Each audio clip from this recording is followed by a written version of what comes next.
अच्छा, तो इसके बाद अब जो हमारे पास टॉपिक है वो है जंप स्टेटमेंट का। लेकिन उससे पहले एक चीज बताऊं मैं आपको कि वाइल और फॉर दोनों बिल्कुल एक तरह चल रहे हैं।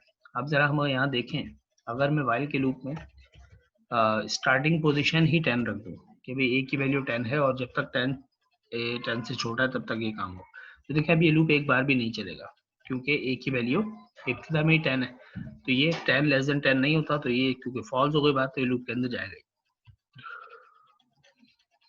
इसी तरह हम ये काम फॉर के साथ भी कर देते हैं कि आई की वैल्यू अभी हमने इब्तिदा में 10 दे दी, तो जब ये दोनों ही 10 है तो देखो लूप एक बार भी नहीं चला, कहीं भी प्रिंटिंग नहीं हुई। ठीक है, दोनों में ही ये बात सही है। तो ये हमारे दोनों लूप के अंदर, क्योंकि पहली कंडीशन फॉल्स हो गई इसलिए लूप नहीं चला। लेकिन अगर हम एक और लूप ऐसा बनाए जिसकी पहली कंडीशन फॉल्स हो लेकिन वो एक बार चल जाए, ये कौन सा लूप है? ये कहलाता है डू वाइल। मैंने एक इंटीजर वेरिएबल बनाया बी और उसकी इब्तिदाई वैल्यू 1 है। ठीक है, ये बात है स्टार्टिंग। मैंने कहा यहाँ पर हमारे पास ब्लॉक होते हैं दो, हम कहते हैं पहले डू ये काम करो, फिर बाद में वाइल में ये चेक करो कि ये बात ठीक है। तो मैंने कहा while B is less than 10, तब तक ये चले। ठीक है, तो देखो 10 बार चलना चाहिए। और डू के अंदर मैंने ये सारा रख दिया और इंक्रीमेंट कर दिया बी को। अब क्योंकि बी की वैल्यू इब्तिदाई 1 है और फिर कह रहा है डू पहले ये काम करो, प्रिंटिंग करेगा, फिर इंक्रीमेंट करेगा, फिर चेक करेगा कि बी वैल्यू लेस देन 10 है या नहीं। तो देखो अभी तो ये नॉर्मल लूप है जैसे चलता है। ठीक है, 1 to 9। अगर मैं इसको ये कह दूं कि बी की इब्तिदाई वैल्यू ही 10 है, तो डेफिनेटली इस डू वाइल के लूप को नहीं चलना चाहिए। लेकिन क्योंकि डू वाइल का लूप है तो ये एक बार जरूर रन हो जाता है। डायरेक्टली उसने पहले ही प्रिंटिंग कर दी चेकिंग करने से पहले कि 10 लेस देन 10 नहीं होता। ठीक है, 10 लेस देन 10 नहीं होता, ये बात फॉल्स है। लेकिन वो फॉल्स को चेक करने बाद में आया, पहले डू हो गया, पहले उसने प्रिंटिंग कर दी, फिर इंक्रीमेंट कर दिया, फिर उसने चेक किया, प्रिंटिंग पहले हो गई। तो ये डू वाइल जो है ये कम से कम एक बार जरूर चलता है, चाहे कंडीशन ट्रू हो या फॉल्स हो। और अगर कंडीशन ट्रू होगी, फॉर एग्जाम्पल 1 से शुरू करो 10 पे, तो ये पूरा ही चलेगा, जिस तरह लूप चलते हैं हमारे पास। ठीक है भी, तो ये हमारे पास परफेक्ट हमने तीनों लूप देख लिए। अब मैं बात करने लगा हूँ जंप स्टेटमेंट की। ठीक है, डू वाइल को हम हटा देते हैं या कमेंट कर लेते हैं। जंप स्टेटमेंट हमारे पास होती हैं वो जो प्रोग्राम का फ्लो अचानक से अनकंडीशनली तब्दील कर दें किसी भी रीजन की वजह से। हम उसमें डिफरेंट डिफरेंट कंडीशन लगाते हैं। फॉर एग्जांपल ये फॉर का लूप है, ये लूप शुरू होता है 1 से और लेस देन 10 तक चलता है। मैं कहता हूँ लेस देन और इक्वल टू 10, मतलब 1 से लेकर 10 तक जरूर चले। इसको रन कर देते हैं तो 1 से लेकर 10 तक ये लूप हमारे पास चलता है। ये नॉर्मल हमारा लूप है और ठीक है। अब इसमें जंप स्टेटमेंट क्या होती है? अगर मैं यहाँ पर इस लूप के अंदर पहली जंप स्टेटमेंट यूज कर रहा हूँ ब्रेक। ठीक है, सिर्फ ये कीवर्ड है ब्रेक। ब्रेक का मतलब होता है कि भाई यहाँ पर खत्म, बस ब्रेक हो गया। अब जहां पर भी जिस भी ब्लॉक ऑफ कोड के अंदर जंप स्टेटमेंट ब्रेक के नाम से मिलेगी सी लैंग्वेज को, तो कंपाइलर क्या करेगा? कंपाइलर वहीं से उस लूप को खत्म कर देगा। आप जरा कोड को समझे। आई की वैल्यू कुछ नहीं है, स्टार्ट होता है, आई की वैल्यू 1 है, 1 लेस देन 10 होता है, हाँ जी होता है। वो ब्रैकेट के अंदर आएगा, प्रिंटिंग करेगा 1 वाली रॉ की, उसके बाद ब्रेक हो जाएगा। ब्रेक का मतलब अब वो आगे नहीं बढ़ेगा लूप को, बल्कि वो बाहर निकल जाएगा। ठीक है, ब्रेक खत्म कर दे लूप को। तो आप देखेंगे कि जो 10 तक चलने वाला लूप है वो पहली बार में खत्म हो गया। ठीक है, इसका मतलब ये हुआ जैसे ही ब्रेक मिला लूप खत्म। अगर मैं इस ब्रेक को इस प्रिंटिंग से पहले रख दूं तो ये देखो प्रिंटिंग भी नहीं होगी, फिर बस डायरेक्ट ही खत्म हो जाएगा।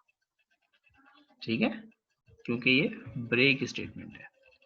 ओके भी, तो ब्रेक क्या करता है? ये जंप स्टेटमेंट है, ये आपके प्रोग्राम के फ्लो को अचानक से खत्म कर देता है अगर आपने कहीं भी ब्रेक मिलेगा प्रोग्राम के अंदर। ठीक है, किसी भी लूप के अंदर मिलेगा वो उस करंट सिचुएशन को, करंट लूप को खत्म कर देगा। अब ये ब्रेक हमने डायरेक्ट लिखा हुआ है तो ये बिल्कुल ही खत्म हो गया। अगर हम इसको थोड़ी सी एक कंडीशन दे दें, फॉर एग्जाम्पल कि भाई 5 पे जाके खत्म करना, तो मैंने कहा इफ आई इक्वल टू 5, जब आई की वैल्यू क्या हो जाए 5 हो जाए तब ब्रेक कर देना। ठीक है, तो मैंने लूप के अंदर इफ लगा दिया। तो देखो जब आई की वैल्यू 1 होगी प्रिंटिंग कर देगा, 2 होगी प्रिंटिंग कर देगा, 3 होगी प्रिंटिंग कर देगा, 4 होगी प्रिंटिंग कर देगा, जैसे 5 होगी ब्रेक हो जाएगा, प्रोग्राम खत्म। ठीक है भैया, देखो 1 2 3 4 तक चलता रहा, जैसी 5 हुई तो क्योंकि 5 पर हमने लिखा हुआ आई, जब 5 हो तो ब्रेक कर देना और प्रोग्राम यहीं से खत्म हो गया। ठीक है, ये ब्रेक स्टेटमेंट। ब्रेक स्टेटमेंट की जगह हमारे पास एक और स्टेटमेंट है जिसको हम कहते हैं कंटिन्यू। ठीक है, कंटिन्यू क्या करता है?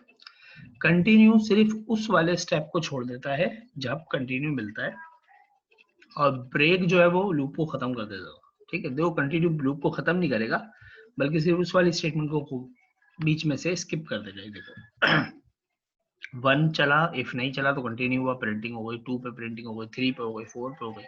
जैसे ही आई की वैल्यू 5 हुई तो उसने कंटिन्यू कर दी। कंटिन्यू का क्या मतलब है? देखो 4 तक प्रिंटिंग हुई, उसके बाद 5वीं की प्रिंटिंग नहीं, 6ठे की प्रिंटिंग है। इसका मतलब ये हुआ कि ये यहाँ पर आया, आई की वैल्यू 5 मिली तो कंटिन्यू हो गया, यहीं से ऊपर चला गया, यहाँ से नीचे प्रिंटिंग करने नहीं आया, बल्कि दोबारा ऊपर जाके उसने काम कंटिन्यू कर दिया।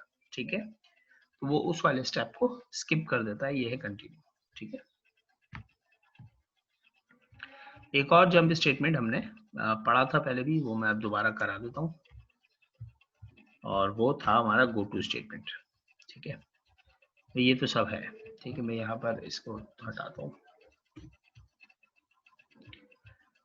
गो टू स्टेटमेंट हमने पढ़ा था एक लेबल। फॉर एग्जांपल प्रोग्राम के शुरू में मैं एक वेरिएबल बनाता हूँ इंटीजर a, b। ठीक है, और मैं एक लेबल लगा देता हूँ अफनान के नाम का, और ये कॉलम लगा देता हूँ। ये एक लेबल है, लेबल से मुराद अभी एक जगह बन गई है हमारे पास, मार्क हमने कर दिया। अब हम यहाँ आ सकते हैं कहीं से भी प्रोग्राम के, ये लेबल बना हुआ है। अब मैं कहीं भी जाके लिख दूँ गो टू अफनान, तो क्या होगा? अब जैसे ही ये वाली लाइन पढ़ी जाएगी तो ये यहाँ की प्रोग्राम का सारा कंट्रोल यहाँ से उठा के यहाँ ले आएगा। ठीक है, तो अगर हमें प्रोग्राम में ऊपर नीचे कभी होना हो, ऊपर जाते हुए वापस नीचे आना है, फिर ऊपर जाना है, तो हम गो टू स्टेटमेंट का इस्तेमाल करके, ये भी एक जंप स्टेटमेंट है, जा सकते हैं। फॉर एग्जाम्पल देखो, मैं अगर यहाँ पर अभी एक प्रोग्राम बनाता हूँ, प्रिंट एफ में लिखता हूँ भाई आई एम खाली।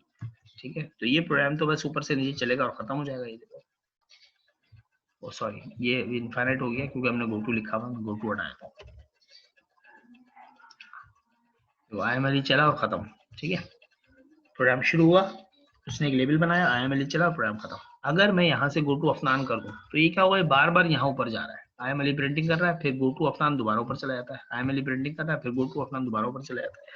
तो बेसिकली ये जंप स्टेटमेंट है गो टू, ये वापस इस जगह भेज देगा प्रोग्राम।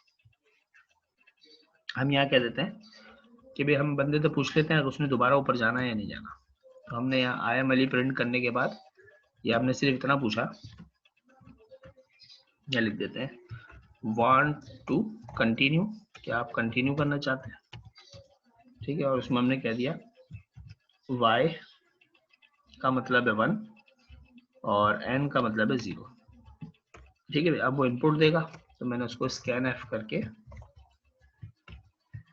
%d में a के अंदर रख लिया। सही नहीं? अब अगर वो y दबाएगा तो इसका मतलब है, और 1 दबाएगा इसका मतलब है यस, और 0 दबाएगा इसका मतलब है नो। तो स्कैन एफ किया हमने, और हमने कह दिया इफ अगर a की वैल्यू आपको मिले 1। ठीक है, अगर a की वैल्यू 1 मिले तो आप गो टू अफनान कर दें। ठीक है, a की वैल्यू आपको 1 मिले तो आप अफनान की तरफ चले जाएं, अदरवाइज फिर प्रोग्राम खत्म हो जाएगा। ठीक है, तो अब जब तक ये पूछता रहेगा, मतलब do you want to continue, आप यस करेंगे तो वो ऊपर चला जाएगा और दोबारा से फिर पूछेगा do you want to continue, otherwise program खत्म हो जाएगा। देखते जाओ, do you want to continue मैंने 1 दिया, तो देखो दोबारा उसमें पूछ लिया do you want to continue, दोबारा 1 दिया। तो ऐसा क्यों हो रहा है? क्योंकि जैसे ही इसको 1 मिलता है तो वो 1 के बेस पे गो टू अफनान कर देता है, दोबारा ऊपर चला जाता है इस जगह पे, फिर पूछना शुरू कर देता है कि do you want to continue. तो अगर हम इसको 0 दे देंगे तो प्रोग्राम खत्म हो जाएगा। ठीक है, या कुछ और दे देंगे, सिर्फ अपने 1 के ऊपर ठीक किया हुआ, बाकी सब हमने खत्म किया हुआ। ठीक है जी।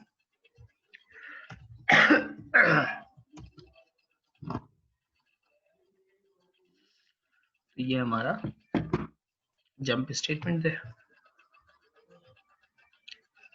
अच्छा,